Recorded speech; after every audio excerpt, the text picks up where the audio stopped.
Assalamualaikum warahmatullahi wabarakatuh. Good afternoon, class. Waalaikumsalam warahmatullahi wabarakatuh. Afternoon, ma'am. Oke, hari ini kita mau memulai pelajaran kita. Sebelumnya, Miss mau share PowerPoint-nya dahulu. Oke, apakah jelas PowerPoint-nya? Jelas, nih. Oke, langsung saja kita mulai pelajaran kita pada hari ini. Pada kesempatan kali ini, kita akan mau belajar mengenai materi tentang announcement.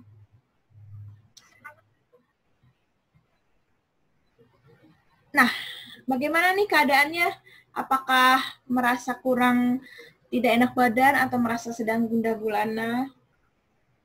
I feel good. Ira, bagaimana?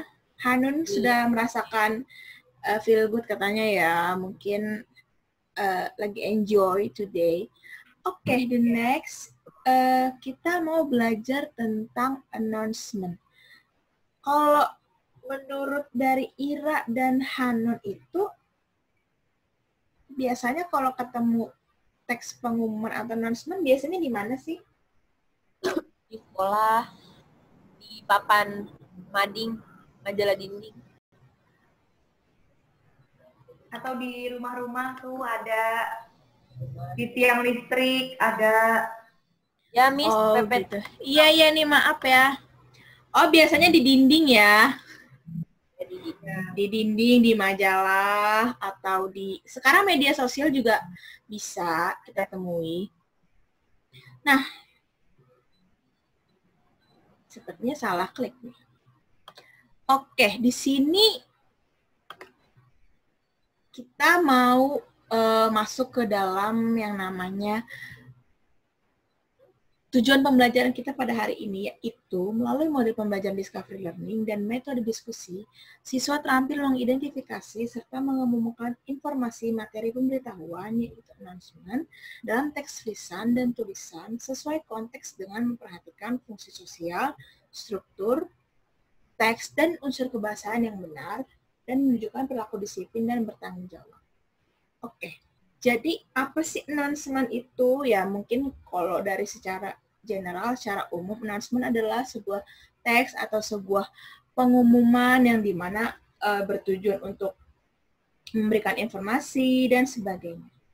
Namun, apa sih sebenarnya tujuan pokok utama dari announcement? Jadi, announcement is a statement atau official notification in oral or written from that content something for everyone to know. Jadi, announcement itu adalah sebuah statement atau sebuah pernyataan, ya, baik secara tertulis maupun secara verbal non-verbal, yang berisi atau bertujuan untuk memberikan sesuatu agar orang yang dituju atau orang yang membaca, para readernya bisa mengetahui informasi tersebut. However, not everyone who hears or reads the announcement has an interest in the announcement. Announcements can be heard or read anywhere, for example, oral announcement at school or in a public place, while written announcement can be read on notice boards, in magazine, and newspaper. Nah, biasanya kalau announcement yang bertujuannya umum, halayak banyak, publik, itu biasanya kita bisa temukan di majalah, di koran. Namun kalau yang pengumuman yang bersifatnya pribadi atau privat, itu bisa kita temukan di sekolah, di kantor, dan sebagainya.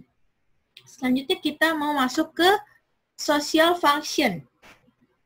Social function dari announcement adalah to share plan, or arrange activities or agenda, yaitu untuk berbagi kegiatan agenda yang akan direncanakan. Misalnya pengumuman mengenai sekolah yang mengadakan acara kompetisi basket, kompetisi sepak bola. Jadi apa nih? To inform the reader about the information and even job, vacancies, no enrollment, new admissions, and so on. Jadi itu tujuan sosial, fungsinya apa sih pengumuman? Yaitu untuk memberikan informasi ke khalayak umum, bisa tentang agenda, kegiatan, atau informasi lainnya. Nah, generic structure dari announcement atau pengumuman ada 3, yaitu title atau headings or purposes, yaitu this is the most important part because it represents the overall contents of the announcer. Even so, sometimes it's not clearly stated. Jadi title-nya itu nggak terlalu banyak sih, paling kayak cuma judul. Lalu yang kedua ada isi, bisa explanation atau detailed information.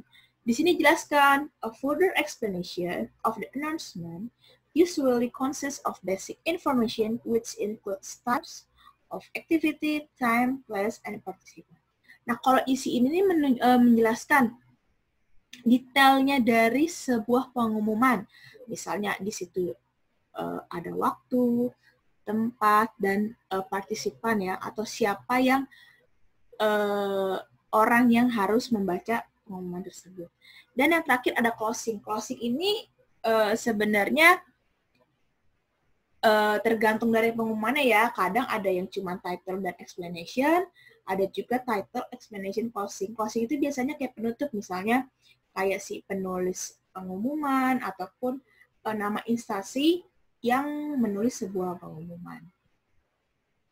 Nah, selanjutnya ada announcement part ya, yang tadi dijelaskan di bagian explanation. Ada announcement part, yaitu ada title, judul, time, waktu, place, tempat, or contact person. Nah, bagian-bagian ini misalkan title tadi yang di bagian judul, time, place itu di bagian isi, dan contact person itu sama aja di bagian di closing ya. Bisa contact person atau nama orang yang menulis pengumuman tersebut. Nah, biasanya apa sih pengumuman itu? Maksudnya biasanya tuh bertemakan apa? Di sini bisa ada event, acara, ada kehilangan orang, missing person, ada juga job vacancy, lamaran pekerjaan, ada obituary, ada birthday pastinya, ada iklan, advertisement, ada appeal, wedding, meeting, dan graduation. Nah, biasanya kalau yang tadi sudah dijelaskan, kalau yang public itu misalnya seperti apa? Seperti missing person, jadi semua orang bisa membaca atau semua orang bisa mengetahui informasi bahwa ada orang hilang. Nah, kalau contohnya pengumuman yang bersifat privasi gimana, Miss? Contohnya yang ada di seperti birthday, wedding, karena kan dia memberitahukan sebuah informasi kepada orang yang sudah dia kenal. Ya, selanjutnya ada contoh dari sebuah pengumuman. Di sini dari Ira dan Hanun bisa menjelaskan nggak bagian-bagian mana yang tadi sudah Miss jelaskan? Ada title, explanation, dan closing. Silakan. Kalau menurut saya, yang school graduation itu ada title-nya, kemudian date sampai certificate itu isinya, lalu kemudian yang ada www grad photo pre-register, dan sampai relation itu adalah closing-nya. Bener nggak, Miss? Nah, kalau dari Ira bagaimana nih? Sama Mi, sama Hanan. Sebenarnya lebih kurang tepat ya Hanan dan Ira, karena di paragraf kedua itu masih menjelaskan waktu, tempat, ya. Jadi title yang mana, Miss? Yaitu school graduation photo. Namun explanation-nya dari kata best sampai only 20K. Dan closing-nya ada chief assistant for student relation. Nah, di sini ya udah Miss beda-bedakan, kalau judul ada dari school graduation photo, isinya dari best sampai only 20K, dan penutupnya chief assistant for student relation. Nah, mudah banget kan budget announcement. Selanjutnya ada language feature. Apa sih language feature? Yaitu unsur kebahasaan yang harus kita perhatikan. Ya, Miss, announcement itu menggunakan grammar apa? Announcement itu menggunakan grammar simple present tense, yaitu grammar yang menunjukkan kejadian yang akan dilakukan.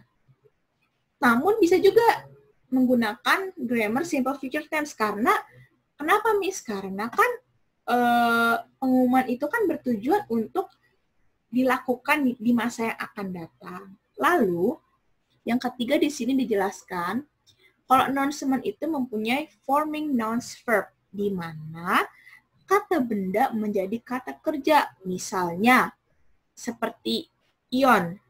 Ion itu misalnya seperti, apa ya, ada men, ada s, dan ins. Di sini men itu misalkan agreement. Jadi tuh di setiap announcement pasti menggunakan ada satu kata yang menggunakan forming nouns from verbs. Nah, di sini Miss jelaskan forming noun from verbs yaitu kata benda dari kata kerja dari yang kita tambahkan suffix ya. Ada ion, men, ens, dan all. Yang pertama ada ion atau sion, yaitu ada kata registration, information, dan decision. Yang kedua ada men, yaitu agreement dan appointment. Yang ketiga ada ens, yaitu appearance. Dan yang keempat ada all, denial. Nah, di sini karena sudah pada paham apa itu pengumuman, karena kita pada hari ini hanya bertujuan untuk diskusi apa itu announcement, di sini mau menjelaskan konklusi pada pelajaran kita hari ini, yaitu announcement, teks atau dalam pengumuman adalah sebuah teks resmi atau teks pernyataan untuk menyampaikan informasi atas suatu hal kepada sekelompok orang atau umum. Jadi, bagaimana nih untuk Ira dan Hanun, apakah ada yang masih ingin dipertanyakan dari teks ini? Sudah cukup ya? Bisa dibedakan ya? Title, explanation, dan closing-nya. Ingat ya, kalau isi itu pasti dia selalu awal paragraf dan yang pas. Jadi jangan terkecoh nih, mentang-mentang di sini ada 2 paragraf, namun gak selamanya satu paragraf itu isi dan paragraf keduanya itu penutup. Tidak, tapi kita harus perhatikan bahwa di situ ada kata ada tanggal, tempat, waktu, dan informasi yang harus kita lakukan. Bagaimana? Apakah ada pertanyaan lagi, kelas? Miss. Oke, kita sudahi pelajaran kita pada hari ini. Semoga kita bisa paham apa pelajaran yang sudah kita pelajari pada hari ini. Oke, thank you class. See you next time. And goodbye. Thank you. See you, Miss. Thank you. Bye. Bye.